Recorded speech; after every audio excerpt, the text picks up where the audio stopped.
आज के बाद जो भी दहेज मांगे समझ लेना वो कुत्ता है, और लड़की का बाप जिसको उसकी डिमांड के मुताबिक दे समझ लेना कि बाप उस कुत्ते के सामने हड्डियां डाल रहा। आज के इस जलसे के बाद देखेंगे कितने कुत्ते हैं और कितनी हड्डियों का मुतालबा करते हैं। कितनी लड़कियां आज दहेज न होने की वजह से बैठी हुई हैं, दहेज न होने की वजह से आत्महत्याएं कर लेती हैं।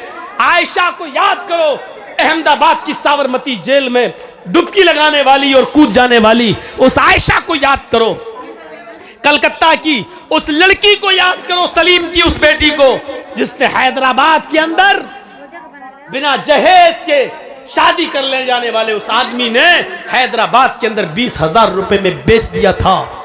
और वो लड़की दरिंदों का शिकार होकर पंखे पे लटक जाती है और फांसी के तख्ते पे लटकते हुए अपने बाप के नाम एक लेटर दे जाती है कि अब्बू, क्या मैं तुम्हारे ऊपर इतनी बोझल हो चुकी थी, इतनी भारी हो गई थी कि लड़के की हकीकत भी तलाश नहीं की आपने, और जिसने बगैर जहेज के शादी करना चाहा आपने फट से उसको मेरा हाथ पकड़ा दिया और आपने उसके माँ बाप का पता भी नहीं लगाया। मैं लुट चुकी हूँ, मैं बर्बाद हो चुकी हूँ।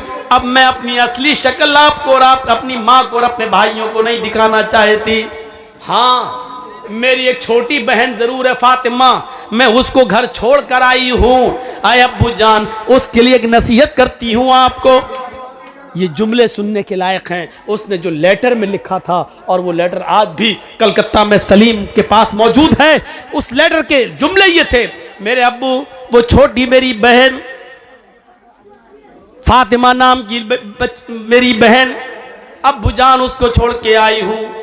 ऐसा ना हो कि उसको भी ये दिन देखना पड़े जो आज मुझे देखना पड़ रहा है। हैदराबाद की होटल में 20,000 रुपए में मैं नीलाम कर दी गई और दरिंदों ने मेरी इज्जत व आबरू को छलनी छलनी कर दिया। मैं अब भाग कर आपको और अपनी माँ को और अपने भाइयों को अपना नापाक चेहरा दिखाने के लायक नहीं रही हूँ, इसलिए मैंने मर जाना बेहतर समझा। हाँ अब्बू जान, मैं अपनी छोटी बहन फातिमा के लिए एक नसीहत कर रही हूँ।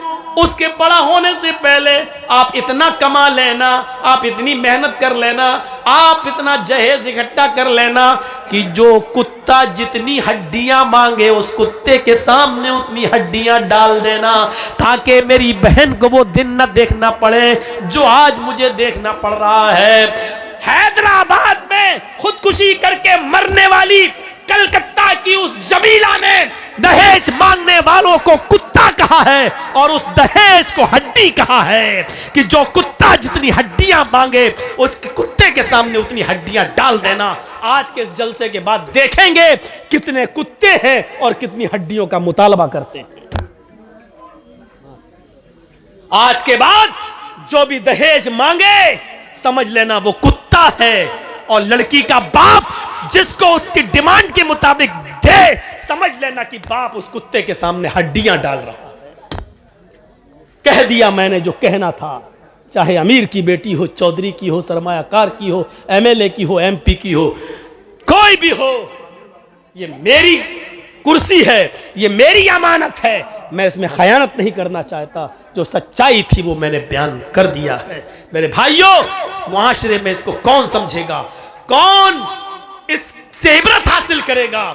मैं जानता हूं कि कुत्ता और हड्डी कहने के बाद भी जहेज रुकेगा नहीं। 20 साल से अब तक नहीं रुका तो अब क्या रुकेगा?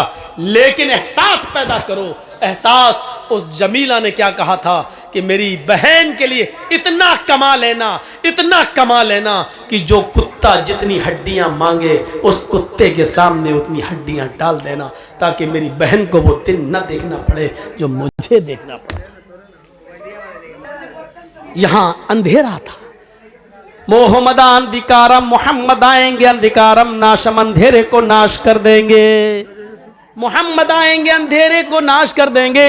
वाच भूप्रति प्रेमड़ा माया मद विशारदा, तब देवो महाराज ममदसत्तुमा गीता मर्मोच्छिष्ट समंजियाते तथा तत्पश्य भो निर् इति श्रुत्वा दृष्टा परम विस्मय मागिता चतुर्विभ्रात्र में देव कर्ष्यामि कलक्ष्यम भवन्तो बांधवा देवा स्वाशेना उत्तरश्यता शरम श्रुधारी सदूषका उच्चलापी लिंगच्छेदीन सर्वच्चो मतो मम्मा मुस्लिने संस्कारा।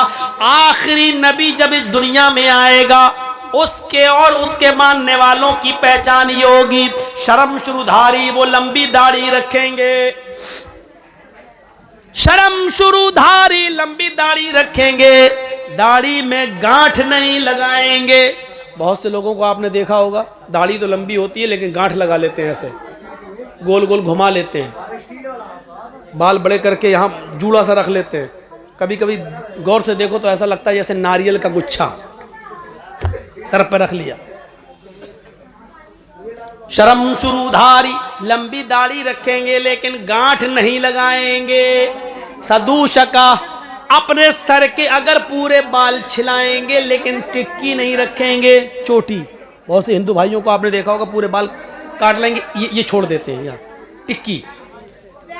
हिंदू भाई कहते हैं शंकर जी की टिक्की से गंगा जमुना निकली है। गंगा जमुना जो निकली है वो शंकर भगवान की जटा से निकली है, टिक्की से निकली है। कितना बदल गया है। इधर शंकर जी की टिक्की है गंगा जमुना, और उधर जमजम। हाजरा पानी के लिए दौड़ रही है, पानी नहीं मिल रहा है। इस्माइल अलैहिस्सलाम जहां एड़ियां रगड़ रहे हैं वहीं जिब्राइल ने पर मारा और जमजम का चश्मा जारी हो गया। यहाँ इस्माइल की एड़ियां हैं, यहाँ शंकर की जटा है, टिक्की है।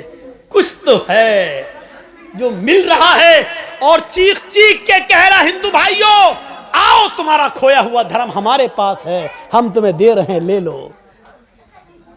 आपका बच्चा 5 साल की उम्र में गायब हो जाए और 15 साल के बाद जर्जीस को मिले, और 15 साल के बाद जर्जीस आपके बेटे को वापस करे, लीजिए आपका बेटा, आप कहोगे नहीं मेरा तो 5 साल का बच्चा था, वही दो।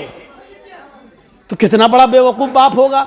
अरे 15 साल पहले खोया था तेरा बेटा, 15 साल के बाद अब वो 20 साल का हो गया है। 5 साल का था वो जब खोया था, 15 साल के बाद 20 साल का, अब 20 साल का बेटा तुझे दे रहा। नहीं साहब, वो तो काली शर्ट सफेद पैंट पहन के गया था, वही चाहिए हमें। वो तो 5 साल का था, वही चाहिए हमें। कितना बड़ा बेवकूफ होगा वो बाप जो 15 साल के बाद अपने बेटे को पहचान नहीं पा रहा है। आपका मजहब जिस कंडीशन में था उसमें धूल लग गई है। इतने सालों के बाद आपका खोया हुआ धर्म हम तुम्हें दे रहे हैं, आपका खोया हुआ नबी हम आपको वापस कर रहे हैं। आप कह रहे हैं नहीं साहब, हमारा जैसा था वैसा दो। आप ही की किताब तो कह रही है उसकी पहचान ये होगी। शर्म शुरूधारी, लंबी दाढ़ी रखेगा, गांठ नहीं लगाएगा, सर के बाल छिलाएंगे तो चोटी नहीं रखेंगे। उच्चालापी, मंदिरों में घंटा नहीं बजाएंगे, जबान से आलाप करेंगे, बुलाएंगे। जबान से हम ही लोग बुलाते हैं अल्लाहु अकबर, अल्लाहु अकबर। उच्चालापी, ऊंची जगह पर खड़े होकर आलाप करेंगे, जबान से अजान देंगे। इससे भी बड़ी पहचान एक और बताई गई, लिंगच्छेदीन, खतना कराने वाले होंगे। अंतिम ऋषि के मानने वाले लिंगच्छेदीन, खतना कराने वाले होंगे। लीजिए साहब, और क्या चाहिए। जब खतना तो यहूदी भी कराते हैं, ईसाई भी कराते हैं, लेकिन आपकी किताब तो कह रही अंतिम ऋषि, आखिरी नबी हो, उसके मानने वाले खतना कराएंगे। और अंतिम ऋषि कौन होगा? जो चांद के 2 टुकड़े करेगा उंगली के इशारे से। ये आपकी किताब कह रही है और ये दुनिया जानती है। चांद के उंगली के इशारे से 2 टुकड़े करने वाली जात मोहम्मदुर रसूलुल्लाह की है। आपकी किताब कह रही है चांद के 2 टुकड़े करने वाला अंतिम ऋषि होगा। उसकी पहचान ये होगी, उसकी और उसके मानने वालों की, कि वो लंबी दाढ़ी रखेंगे, दाढ़ी में गांठ नहीं लगाएंगे, सर के बाल छिलाएंगे तो चोटी नहीं रखेंगे, ऊंचे स्वर में आलाप करेंगे अर्थात अजान देंगे, लिंगच्छेदीन, खतना कराएंगे, सर्वभक्षो मतो मम्मा। और सबसे बड़ी एक पहचान ये होगी कि वो सर्वभक्ष होंगे, सब्जी भी खाएंगे और गोश्त भी खाएंगे।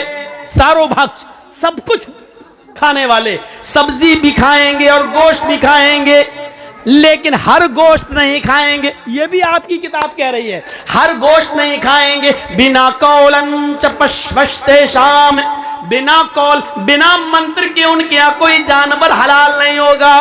वो जिस जानवर पर मंत्र कौल पढ़ेंगे, मंत्र पढ़ेंगे, यानी बिस्मिल्लाह अल्लाहु अकबर कहकर जिस जानवर पर छुरी चलाएंगे वह